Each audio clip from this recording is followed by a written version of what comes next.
tarde. Estamos aqui, meus amigos, mais uma vez, unidos e reunidos em nome de Jesus para um momento de estudo e reflexão.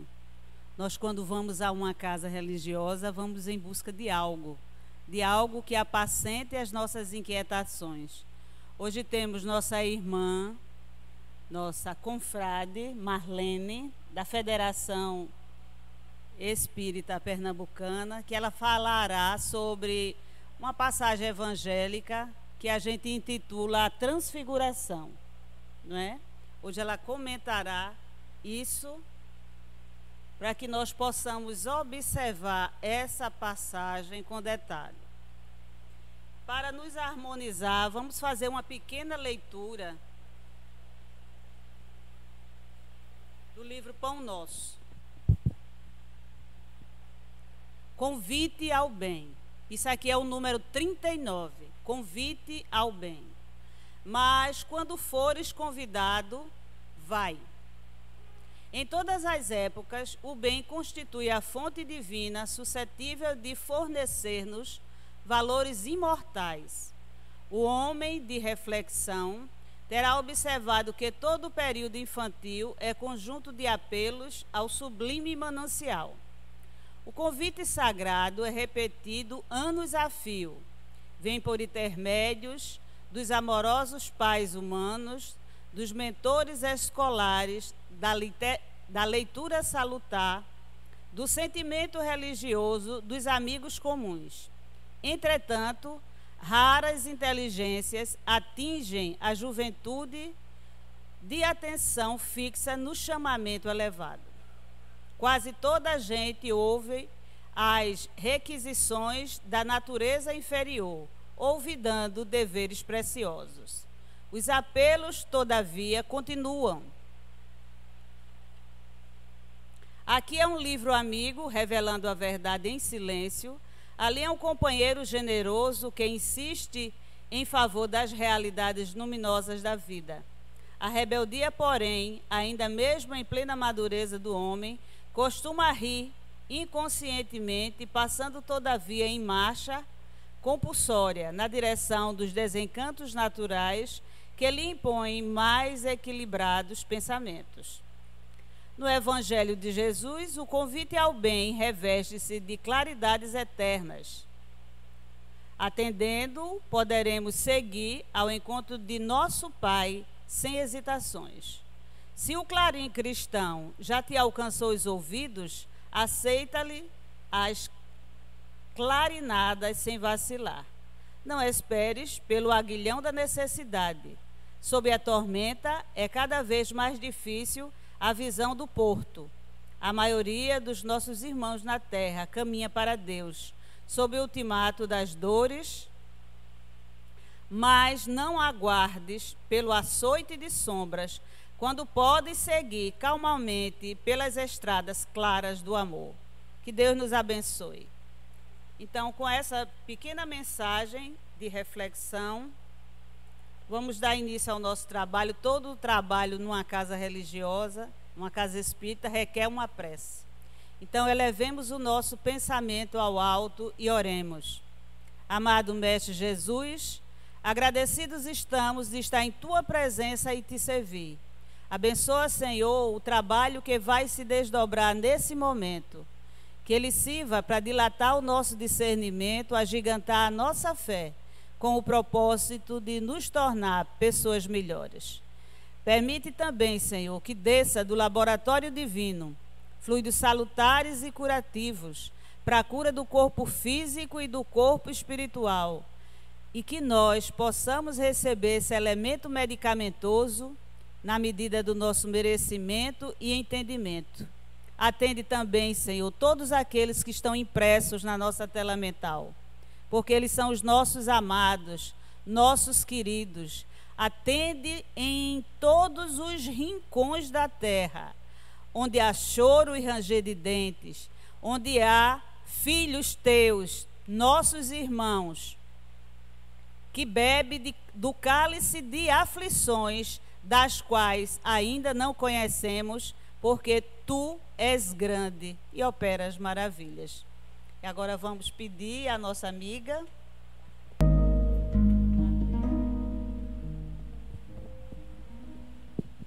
Boa tarde, meus irmãos, meus amigos.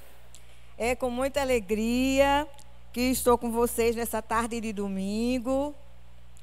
Deixa eu ver aqui. E é nessa casa de oração e trabalho, né?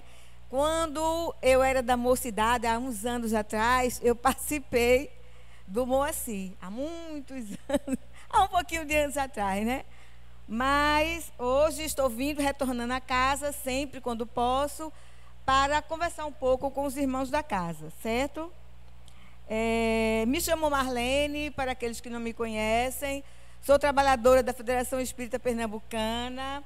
Na verdade, eu não sou palestrante, eu sou facilitadora. Lá eu trabalho em sala de aula, né, estudando o Evangelho de Jesus, certo? E estou aqui, com certeza, com muita alegria, com muita satisfação, né? Acho que é a quinta vez, eu acredito, que eu esteja aqui falando junto com vocês. Nessa tarde de hoje, a gente vai falar um pouco sobre a transfiguração de Jesus. Esse tema se encontra em Lucas, capítulo 9, do versículo 28 a 36. Existem também os outros evangelistas, como Mateus e Marcos, também tem essa mesma passagem, certo? Vamos lá. Vou colocar aqui para ficar melhor para a minha visão, ok? E aconteceu que, de 8 dias dessas palavras, chamou Jesus aos seus discípulos, Pedro, João e Tiago. Com essas palavras, Lucas quis dizer que, depois de 6 a 8 dias, eu digo de 6 a 8 dias, prestem atenção, porque Lucas, no versículo de Lucas, ele diz 8 dias. No versículo de Mateus e de Marcos, ele fala 6 dias. Então, vamos dizer, de 6 a 8 dias, depois dessas palavras, as palavras foram, vamos ver. Desculpa aqui, meus irmãos, o negócio subiu aqui, rapidinho. Sim. As palavras foram: em verdade vos digo que dos que estão alguns aqui, a que não provarão a morte até que vejam o reino dos céus. Então, os evangelistas dizem que de 6 a 8 dias depois dessas palavras, Jesus chamou no cantinho Pedro, João e Tiago para subir a montanha para orar. E enquanto oravam, diz os evangelhos, o aspecto do rosto de Jesus se alterou. Suas vestes tornaram-se de figurante brancura. E eis que 2 homens com eles conversavam. Era Moisés e Elias, que aparecendo envolto em glória, falavam de sua partida que se consumiria em Jerusalém. Os 2, Elias e Moisés, vieram a ter com Jesus e falavam com Jesus a respeito da crucificação, daquela passagem de paixão que Jesus iria passar em Jerusalém. Então, os discípulos lá estavam pesados de sonos. E quando de repente viram 2 homens conversando com Jesus. E quando eles viam a glória dos homens, eles abriram os olhos e se levantaram. E então daí os homens iam se afastando. Quando os homens iam se afastando, Pedro tomou a fala e disse: Mestre, é bom estarmos aqui. Façamos, pois, 3 tendas, uma para ti, uma para Moisés e uma para Elias. Mas sem saber o que dizia, e ainda falava, quando a nuvem desceu e os cobriu com a sua sombra. E ao entrarem na nuvem, os discípulos se atemorizaram, pois da nuvem surgiu uma voz que dizia: este é o meu filho, o eleito, ouve-o. E ao ressoar essa voz, Jesus ficou sozinho. Os discípulos, então, daquele dia por diante, mantiveram silêncio. E naqueles dias, a ninguém contaram coisa alguma do que tinham visto. Essa passagem, meus irmãos, do Evangelho, nos chama muito a atenção, porque além de sua beleza, nos fala claramente sobre alguns princípios da nossa doutrina espírita. Se formos ver no livro dos Espíritos, na antecapa do livro dos Espíritos, vocês vão ver que está lá escrito os princípios da doutrina espírita, que são 5 a 6. Aqui nós vamos citar 3 que está dentro dessa passagem. Nessa passagem, nós vimos os princípios de a imortalidade da alma, a possibilidade do intercâmbio com o mundo espiritual e sobre a reencarnação. Não vamos aqui esmiuçá-los, pois seria estudo para mais dias. Entretanto, vamos refletir um pouco sobre esse assunto. Após desses fenômenos ocorridos no Monte Tabor, digo Monte Tabor porque, segundo o livro 3 do Evangelho Redivivo, alguns dos historiadores materiais que nós temos, os estudiosos materiais, eles ficam discutindo entre si onde foi que realmente esse fato aconteceu. Foi no Monte Hermon ou foi no Monte Tabor? Mas, felizmente, os nossos autores espirituais, como Humberto de Campos, Amélia Rodrigues e o Emmanuel, nos diz com certeza, eles são unânimes em nos dizer que realmente o fato aconteceu no Monte Tabor. Porque quando os evangelistas dizem que o fenômeno ocorreu depois de 6 a 8 dias de uma explanação de Jesus junto ao povo, onde Jesus se encontrava de início nos arredores da cidade de Cesareia de Filipe. Essa cidade, Cesareia de Filipe, ela realmente fica no pé do Monte Hermon. Mas o acontecido da transfiguração foi 6 a 8 dias depois. Jesus já estava a 17 quilômetros a oeste do Mar da Galileia, ao leste do Vale Jezreel. O nome já está dizendo vale. Onde tem vale, tem montanha. E ao pé do Vale Jezreel está o Monte Tabor. Jesus, então, chamou 3 dos seus discípulos a subir a orar.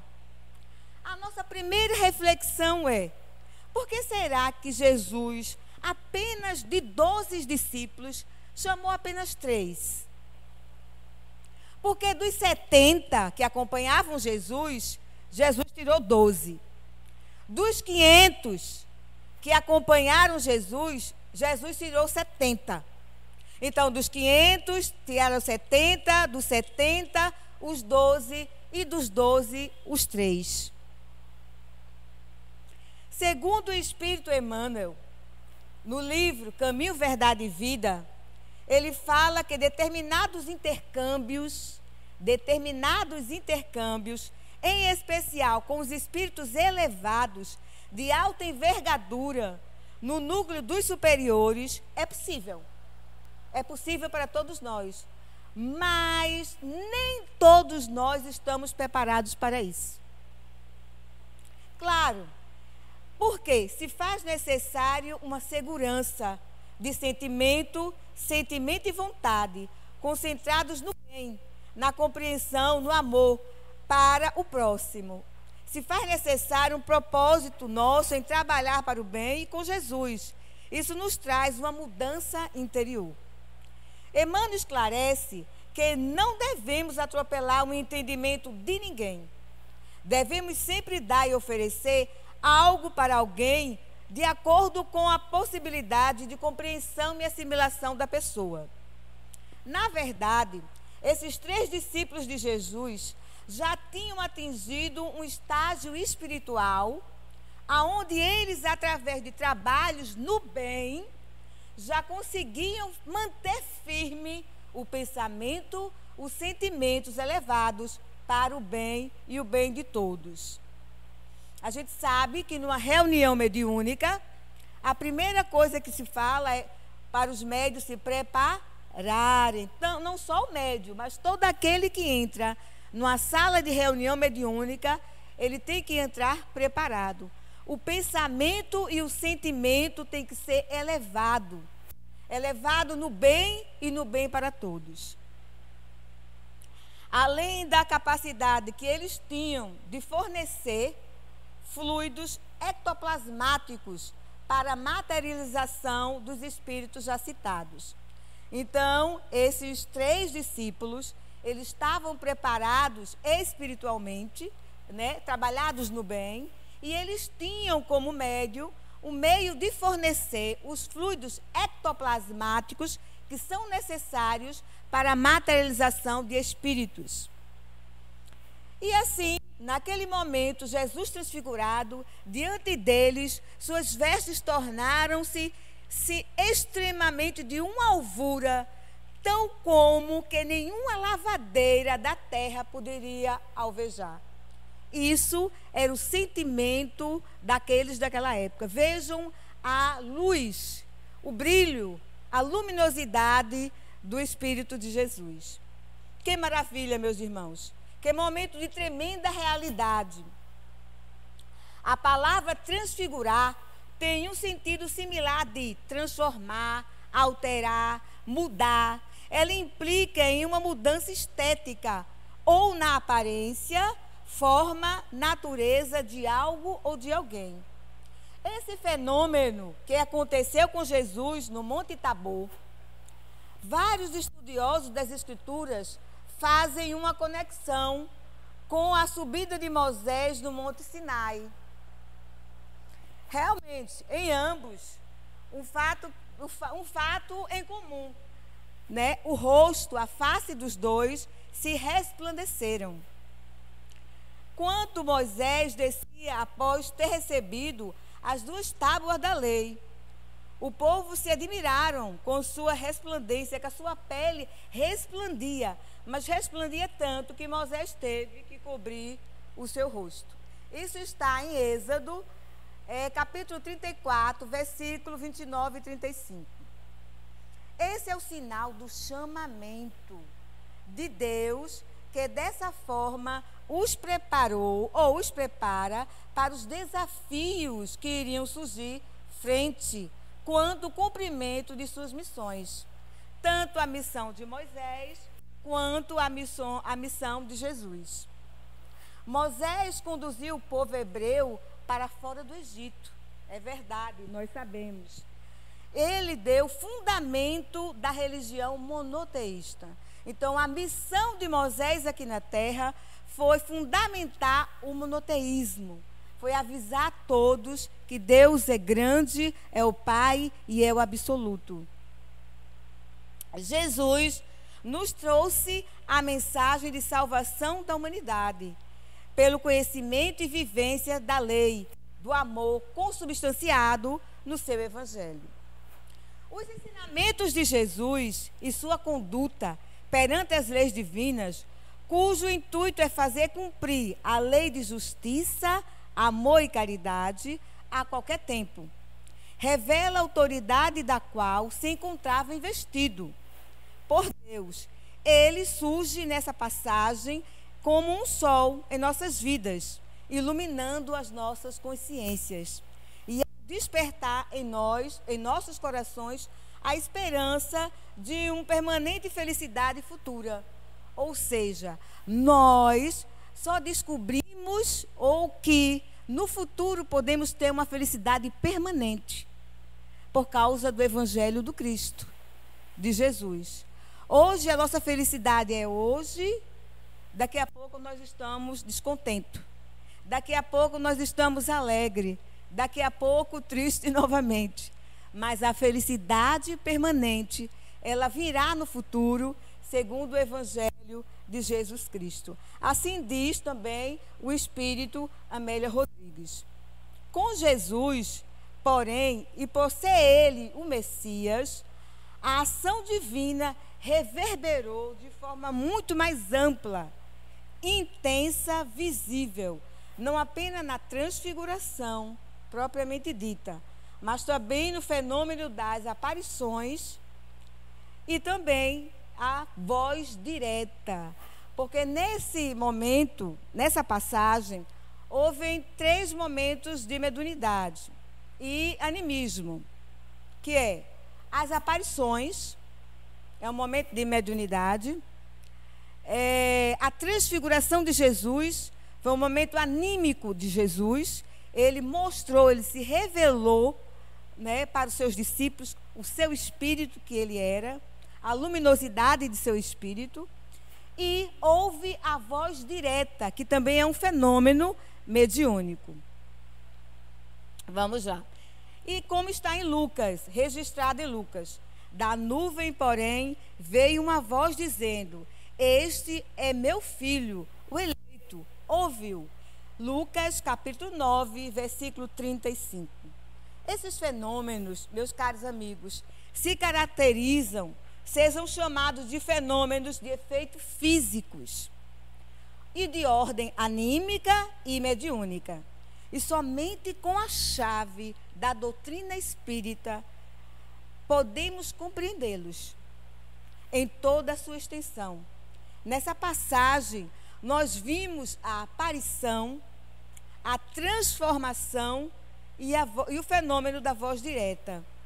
Houve, então, fenômenos anímicos e fenômenos mediúnicos. Nós sabemos, ou podemos verificar, que no livro A Gênese, se você for no livro A Gênese, capítulo 14, parágrafo 35, diz que, em seu estado normal, o perispírito é invisível. Nós, normalmente, não vemos os espíritos porque eles estão revestidos de perispírito e não vemos os espíritos.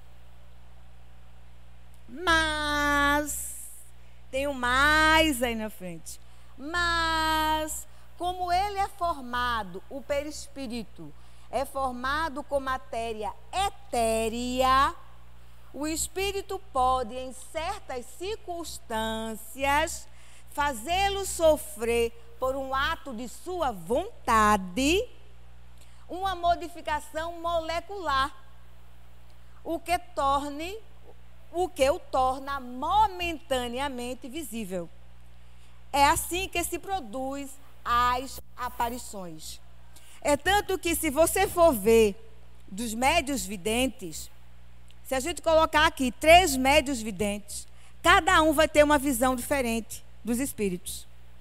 Um vê os espíritos de uma maneira mais vaporosa. Outro vê o espírito como um relâmpago de luz. E outro pode ver o espírito nitidez, o corpo, o rosto, a mão, o corpo do espírito, que é o corpo perispiritual. Então, o médium vidente em si, entre os médios videntes, nem todos veem a mesma coisa. Cada um vê segundo o grau e as possibilidades de sua mediunidade. Quanto à aparição de Moisés e de Elias, esta na casa dos fenômenos do mesmo gênero. Isto é, segundo o grau de condensação do fluido perispiritual. A aparição, algumas vezes, é vaga, vaporosa e de outras vezes é mais nítida e definida. Pode até chegar à matéria tangível e pode mesmo ir até a tangibilidade real, a ponto de ser possível se enganar. Então, veja só, o espírito ele tem a capacidade de um ato de sua vontade modificar a sua molécula perispiritual e fazer com que o seu corpo espiritual ele se torne mais tangível, mais aparecível para os nossos olhos. Vamos lá. E se o espírito quer aparecer e quer se fazer conhecer, dará ao seu envoltório todos os sinais exteriores que tinha quando encarnado.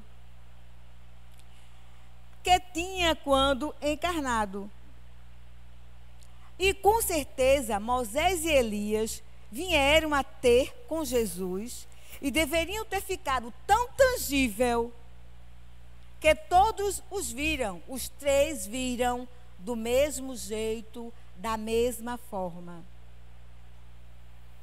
Eles viram o espírito de Moisés e o espírito de Elias de uma maneira tão real que eles não negaram, não tiveram dúvidas de quem eram aqueles personagens que conversavam com Jesus.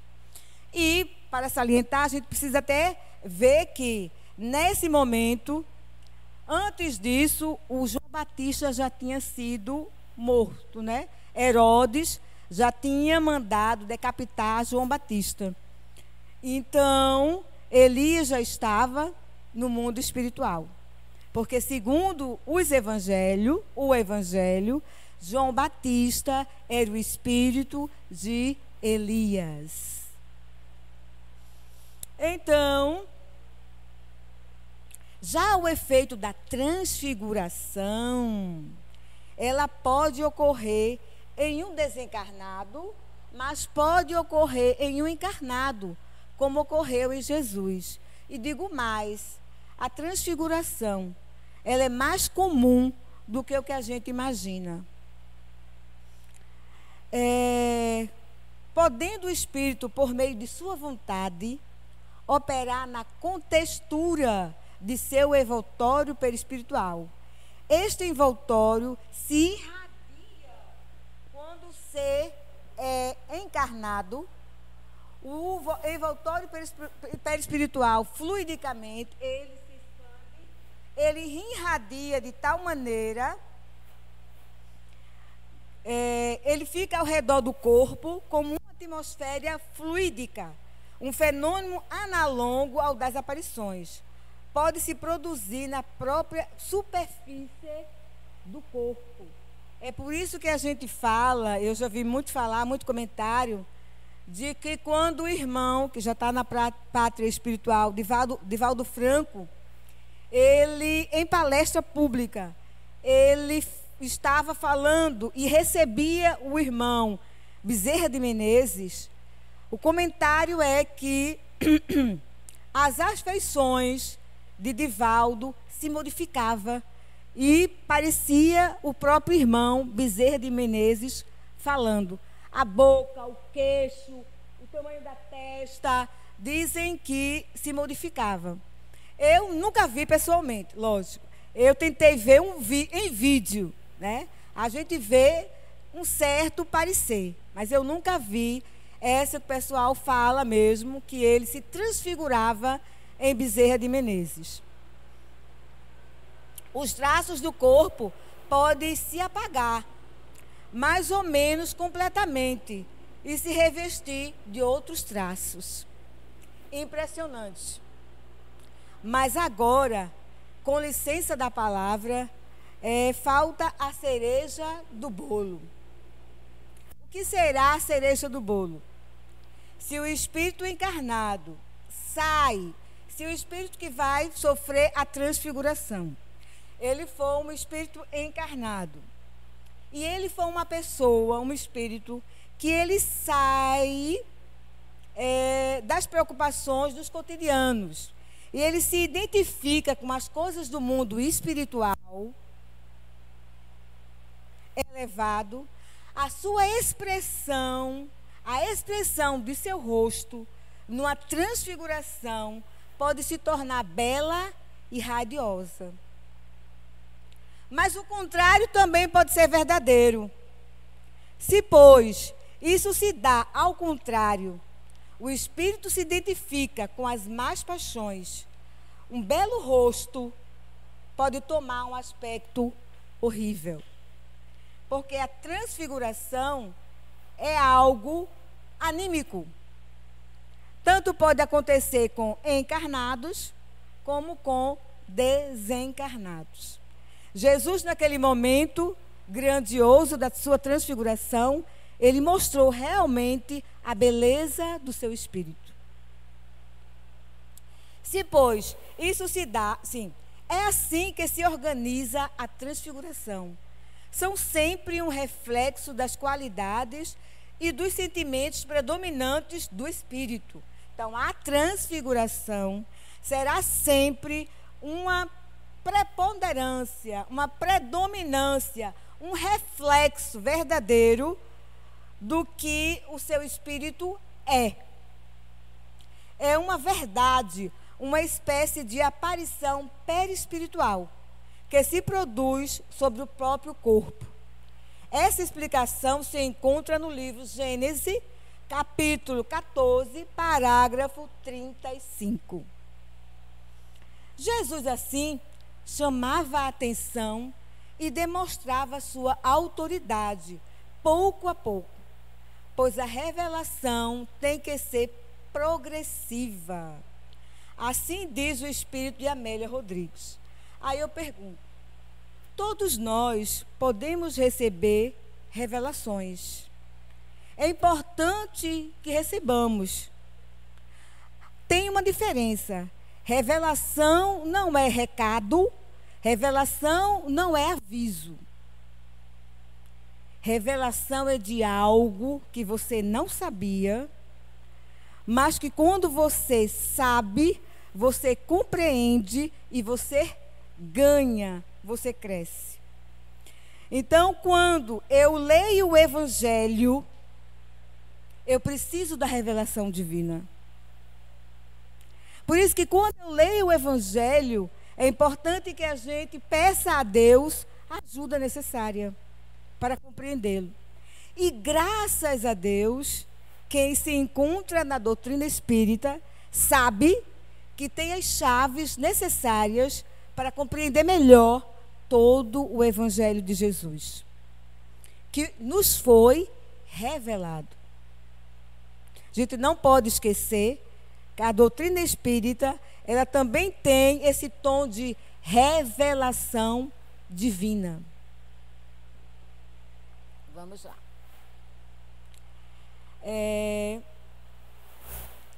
Para dirigir, a verdade é desvelada pouco a pouco, a fim de não afligir ou não ser mal interpretada, pois o Deus dos vivos trabalha para o crescimento dos seres e não para o seu aniquilamento.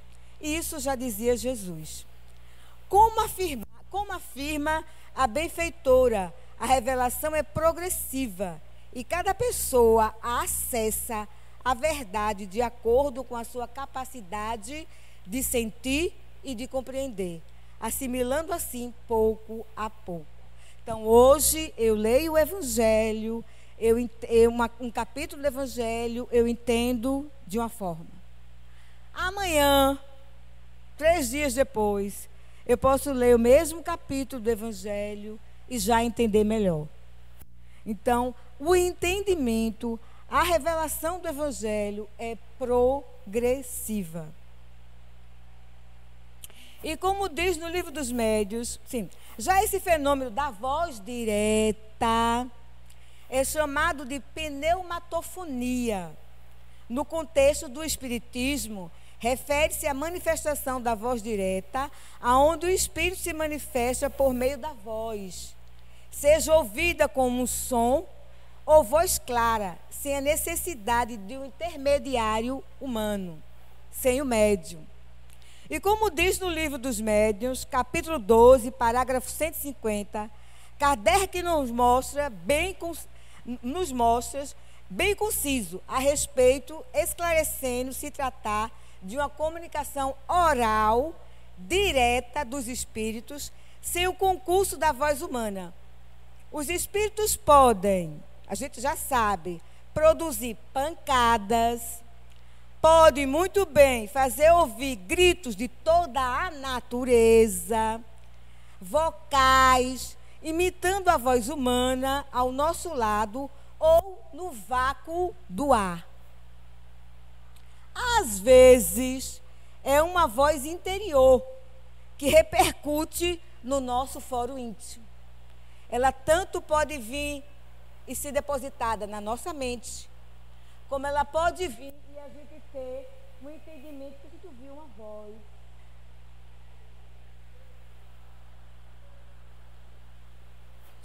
Segundo, às vezes, sim, um foro íntimo. Nada tendo, porém, de material. As palavras, conquanto sejam claramente perceptíveis, outras vezes são exteriores, nitidamente articulada, como se proviesse de uma pessoa que estivesse ao nosso lado. Segundo o que conhecemos da natureza dos espíritos, pode-se pensar, pode-se dizer, que muitos dentre eles, quando são de ordem inferior, eles se iludem e acreditam estar falando com as cordas vocais, as quais nós usamos quando encarnado. Trata-se de um fenômeno quase sempre espontâneo e só muito raramente é provocado. Nos relatos bíblicos, podemos encontrar a pneumatofonia nas manifestações bíblicas, tanto do Velho Testamento como do Novo Testamento. No Êxodo, em Números e em outros. Um exemplo é quando Moisés escuta a voz que ele denomina de Deus, em meio à sarça ardente em fogo, que não se consumia, aonde Moisés, pela primeira vez, recebe as ordens espirituais acerca de sua missão para a libertação do povo hebreu. Como também encontramos no Novo Testamento, em Atos dos Apóstolos, capítulo 13, versículo de 1 a 4. E na igreja que estavam em Antioquia, havia alguns profetas e doutores, a saber, Barnabé, Simão, Cirineu, Saulo e outros. E servindo eles ao Senhor e jejuando, disse o Espírito Santo: apartai-me a Barnabé e a Saulo para a obra a que tenho chamado. Então, jejuando, orando e pondo a mão sobre eles, os despediram. Essa passagem aqui, é a ordenação de Paulo, que Paulo recebeu para sair com Barnabé a pregar o Evangelho. Isso está em Atos, capítulo 13, versículo de 1 a 4. Seja qual seja a maneira que se produz o fenômeno da pneumatofonia, quase sempre é espontâneo e muitas vezes raramente pode ser provocado. Mas sabemos, como diz o senhor Allan Kardec, que de todas as faculdades que Jesus revelou, nenhuma se encontra fora das condições humanas e que não se ache comumente nos homens. Todas as faculdades que Jesus revelou no Evangelho encontra-se entre a humanidade. E que não se ache, porque estão todas nas ordenanças divinas, nas ordens de Deus, segundo a necessidade de cada espírito. Porém, em Jesus, por sua superioridade, sua essência moral, as suas faculdades tingem um ápice de excelência, luminosidade e amor, acima de qualquer faculdade nossa. Quanto à reencarnação, no livro do Evangelho segundo o Espiritismo, capítulo 4, parágrafo 4, nos diz que a reencarnação fazia parte dos dogmas dos judeus, sob o nome de ressurreição, pois as ideias dos judeus sobre essa questão não estavam muito claras, não estava muito definida só tinham noções vagas e incompletas sobre a alma e sua ligação com o corpo. Estou lembrando isso porque quando os discípulos subiram com Jesus ao monte, João Batista já tinha desencarnado e eles já tinham uma noção da reencarnação. É claro que a maioria dos judeus, os ensinamentos deles é dado de pai para filho, de avô para neto. Era assim que se dava os ensinamentos naquela época, no tempo de Jesus, para com os judeus. Então, o ensinamento se dava, mas ficava uma coisa vaga. Nem todo mundo compreendia do mesmo jeito. Mas eles tinham uma noção que eles chamavam até de ressurreição. Eles acreditavam que o homem podia reviver, sem terem uma ideia precisa da maneira por que isso se daria. E designavam pela palavra ressurreição o que o Espiritismo chama hoje justamente de reencarnação. A gente sabe que ressurreição é uma coisa e reencarnação é outra. Mas os judeus misturavam as ideias. Eles não tinham muito claro nem definido esse ensinamento. A ideia de que João Batista era Elias e de que os profetas podiam reviver na terra encontra-se em muitas passagens do Evangelho. Podemos ver isso em Mateus, capítulo 10, versículo 12 a 15. Jesus dizendo: desde os tempos de João Batista até agora, o reino dos céus é tomado pela força, e os que fazem violência são os que a arrebatam, porque todos os profetas e a lei, até João, profetizaram.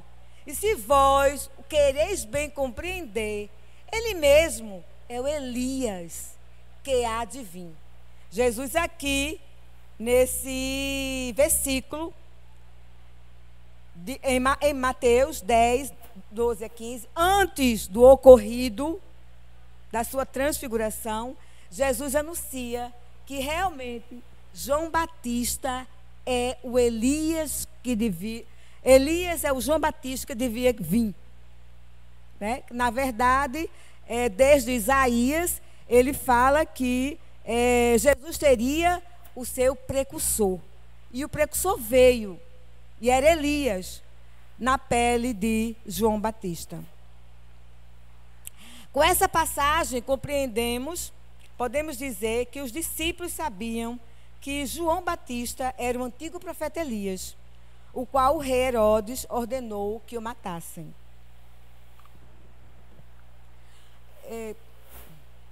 Com certeza, Elias apareceu naquele momento no Monte Tabor e conversou com Jesus. Tanto Elias como Moisés, sobre os assuntos que deveriam vir, na verdade, que era o processo que Jesus ia passar da crucificação. Por essa razão, meus irmãos, que essa passagem do Evangelho, a transfiguração de Jesus, compreendia à luz da doutrina espírita, nos dá e nos traz tanto ensinamento. Principalmente para nós que somos os médios da nossa casa. E quem ainda não é médio ou não trabalha na mediunidade da casa, a gente recebe o ensinamento dizendo que para termos as revelações do próprio Evangelho de Cristo, para a gente ler o Evangelho e compreender, se faz necessário que cheguemos até os pés de Jesus. Se faz necessário que nós possamos pedir a Ele em oração para que possamos compreender determinadas passagens do Evangelho. E assim, como qualquer outro acontecimento em nossas vidas. Né? Devemos sempre lembrar, como espírita que somos, de estarmos sempre aos pés de Jesus. E essa passagem da transfiguração, ela nos traz o ensinamento de que ela mostra a beleza do Espírito de Jesus, né? A sua grande envergadura espiritual. Ela mostra a ligação divina, daquela ligação com os nossos antepassados, com aqueles que nos amam, como Moisés e Elias, que amavam e amam a Jesus, né? Eles vieram a ter com Jesus, conversaram com Jesus sobre o que ia se passar, né? E os discípulos tiveram a bela oportunidade de participar desse encontro. E com certeza, depois desse encontro, nenhum dos três foram mais as mesmas pessoas. Porque eles viram com os próprios olhos o que a gente hoje discute. Hoje, a gente discute. Quem sabe amanhã podemos ter a possibilidade de ver. Mas eles viram com os próprios olhos. Então, essa passagem nos mostra a ligação que temos sempre, vivo e desencarnados. Atesta a nossa doutrina espírita, porque mostra que Jesus, em todas as suas passagens, ele lembrou sempre da reencarnação, da imortalidade da alma e da vida futura. Jesus, em todas as suas passagens, lembrou ao homem que nós não somos só esse corpo de carne. Nós continuamos. E que para isso, nós podemos aprender a melhor viver e a melhor conviver com os outros irmãos. É certo? É todo mundo que tem esse conhecimento? Não. É todo mundo que compreende esse conhecimento? Não. Mas nós temos esse conhecimento. E nós vamos fazer valer sobre nós mesmos, confiando em Deus, em todo o que Jesus ensinou para que nós pudéssemos praticar. Tudo que Jesus ensinou para que nós pudéssemos praticar é que o que nos fortalece no caminho e o que nos faz com que possamos viver de uma maneira, às vezes, até melhor do que outros irmãos nossos, que devemos, com certeza, ajudar. A ajuda é para todos. Não devemos esquecer nunca disso. Todos somos irmãos. Todos estamos encarnados. Todos vamos para o caminho do desencarne. E todos vamos voltar para o mundo espiritual. A gente sabe disso. Então é necessário que a gente, desde hoje, eu acredito até que desde pequenininho, a evangelização é uma coisa importante para todos nós. Não foi à toa que Deus deu seu Filho amado, querido Jesus, para nos ensinar, para nos mostrar o seu Evangelho. E Jesus veio com todo o seu amor aqui na terra, né? E veio nos ensinar, veio nos mostrar, né? E ele, com certeza, elevou vários espíritos. Quando Jesus foi, vários outros espíritos também conseguiram a sua elevação espiritual. Mas nós ainda estamos aqui. E vamos agradecer a Deus a oportunidade maravilhosa de, nessa existência, termos a oportunidade de conhecermos a doutrina espírita. Não é porque somos melhor do que os demais, não. Nós não somos melhores do que ninguém.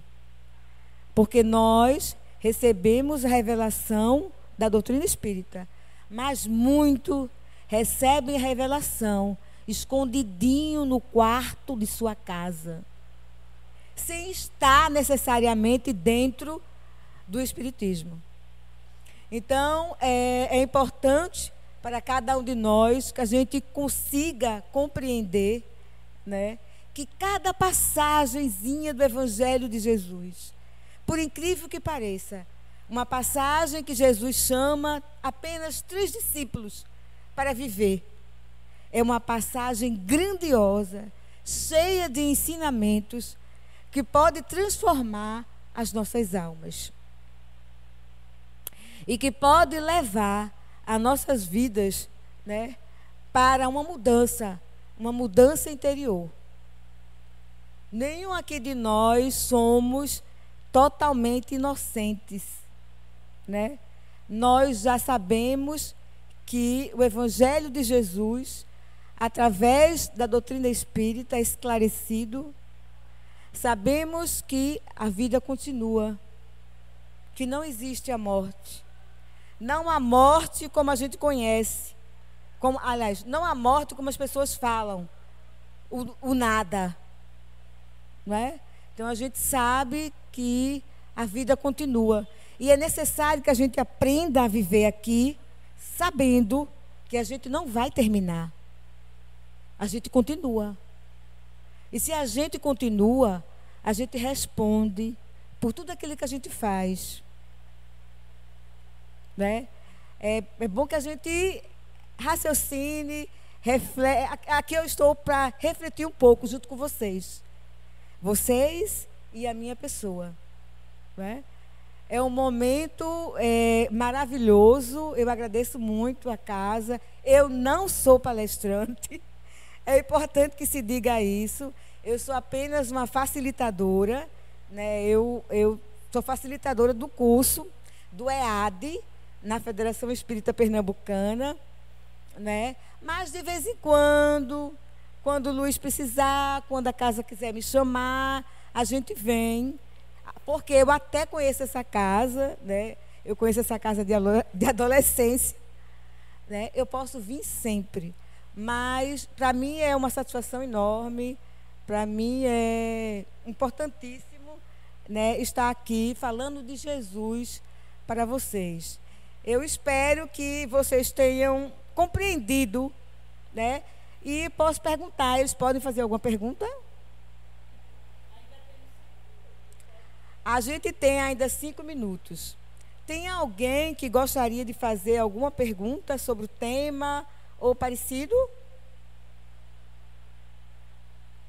Se alguém quiser fazer, a gente ainda tem 5 minutinhos. Porque, na verdade, eu não sou uma palestrante. Na verdade, eu gosto de falar, de estudar de Jesus e de falar de Jesus às pessoas. Porque eu gosto de estudar, de compreender melhor esse ser maravilhoso. Não é? Porque, e vou lhe dizer, gente, quanto mais a gente estuda, mais a gente entende de que a gente sabe muito pouco e de que, como a gente está distante muitas vezes, né? Da realidade, da elevação espiritual, não é mesmo? Mas que a gente está no caminho. E o importante é o caminho do meio, que é o caminho do Evangelho. Que Deus não espera nada da noite para o dia. Deus nos ama e Ele tem a paciência infindável. E Ele sabe que a cada dia, a cada ano, a cada existência, a cada reencarnação, nós vamos aprendendo um pouquinho. E é assim mesmo que deve ser. Porque, segundo os autores espirituais, a gente não pode pular nada. A gente não deve pular nada. A gente tem que ir aos poucos mesmos, para poder crescer espiritualmente. Quando a gente cresce aos poucos, a gente fica maduro e certo, na certeza. Quando a gente vai de todo jeito, querendo pular etapas, a gente é fraco, a gente não fica forte. Então, eu agradeço aqui a casa, agradeço a paciência de todos vocês. Eu sei que aqui tem irmãos desencarnados ouvindo, que para mim também é uma honra. Eu quero dizer, também é uma honra. Eu falo para encarnados e para desencarnados com todo gosto.